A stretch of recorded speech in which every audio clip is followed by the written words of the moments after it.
What is up? Welcome back to another matchup here in the IPL Season 1. I'm DJ Wheat here to bring you a matchup in the Losers Round 3. Let's introduce our players and talk a little bit about this interesting matchup, because one thing that you'll note is exactly how these guys got here. First and foremost, we've got EGAxslav spawning as the red Protoss in the northeast corner of Xel'Naga Caverns. That means his opponent at the southwest position, it is going to be ROOTMinigun.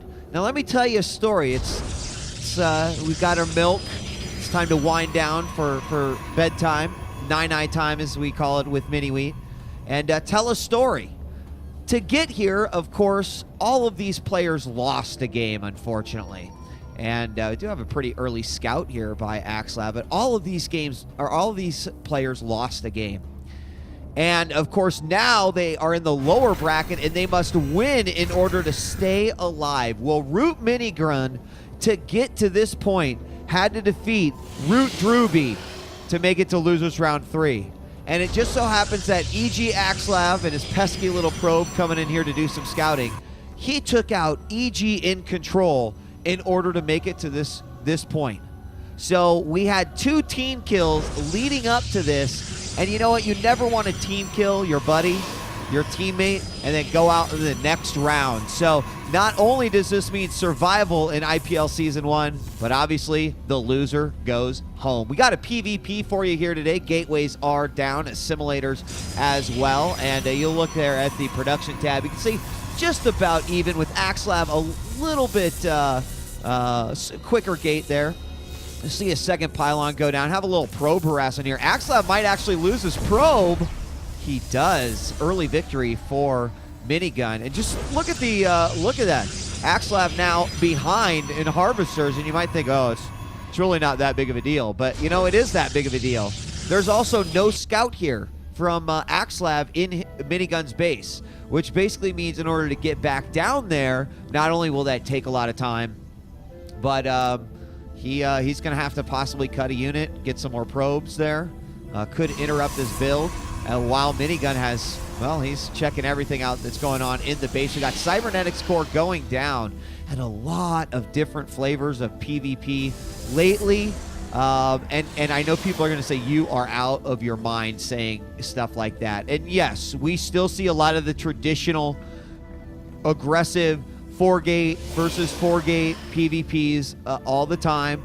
But lately it seems like players have been willing to mix it up a little bit. Some going with some early aggression, some choosing to go with fast expand, hold with some giant defenses, and macro from there. We've seen some, we've just seen some amazing matches as of late, and I really do believe that Protoss versus Protoss will continue to evolve. Let's find out if I'm going to eat my words, folks, or if this will indeed be true. We do have this early scout team, the Stalker Zealot for Minigun going out. This is great for taking out any pylons, or excuse me, any probes going out as well. And almost got that probe from Minigun, but EGAxslav is, oh, he still wants to get it. He's going to go ahead and chase him, but that might cost him this Stalker. No, he's going to be able to get away, no problem. Second Stalker is going to be right there. Now, what EGAxslav has done is this early 3 Stalker strategy, and versus this little composition here, he will beat it. And Minigun does not want to lose this Stalker. If he realizes that it is 3v1, he's going to be in some trouble right here. If this is microed properly, nope, he'll get away just fine. But that's also going to give him the advantage of moving down with a probe, looking at, it looks like 3-gate robos is what we went with here as we count our gateways. We have gateway, robo, there's another gateway going down right now. Warp gate opening up as well. Probe is going to make its way down, check for an expansion, might place a proxy pylon. Is the Stalker going to see it? Oh my gosh, the probe goes right past the Stalker. Of course, he's going to hit that Zealot as well. But he goes inside, he sees the Robo Bay, he sees the second gateway, and he goes, wow, looks like we're mirroring one another's builds. So unfortunately, the probe is going to be killed on its way out. Got a probe up here getting vision. Did see an observer out as well. Going to be able to check for any proxy pylons in between Minigun and EGAxslav's base. A few Stalkers moving up. Got some sentries here as well. And is he going to go ahead and expand off of this? Stalkers run this probe away from the Xel'Naga Tower. Observers will pass one another. That would have also been a dead giveaway. Oh, EGAxslav makes the turn around, saw the observer flying through, says, hey, if I could snipe that off, I'm going to be in good shape, and he almost gets it. Observer is going to chase. Stalkers are going to come over. Now, ladies and gentlemen, this is actually such an amazing little move that's happening right here. Now, Observer has gone off, and looks like Minigun has juked him. If you can kill your opponent's Observer, you can force units to not come out of the robotics facility because you must make another Observer. Now, what happened there is the Observer of EGAxslav was chasing Minigun, but Minigun juked him there, took him in the back. Even I can't. There he is. And we'll now get a full scout of everything going on, including that expansion right there. Now, Minigun is going to see this expansion and immediately know, okay, this is kind of bad because I don't have an expansion. So I might need to put on some early aggression. But what he also found out is that his build is exactly the same. So technically, when you put 3 gates up against, and a robo up against 3 gates and a robo, when you have an expansion up, you're going to be doing good. Now, we do see the Colossus coming out, or we have more Immortals coming out for EGAxslav, and I think that's really for more of a defensive. But if he gets this second base up and running, look at the amount of probes that are coming over here. He'll be able to throw down a lot more gates, get more units in. Right now, he is ahead in the food count. So we're going to have another mortal coming out right here.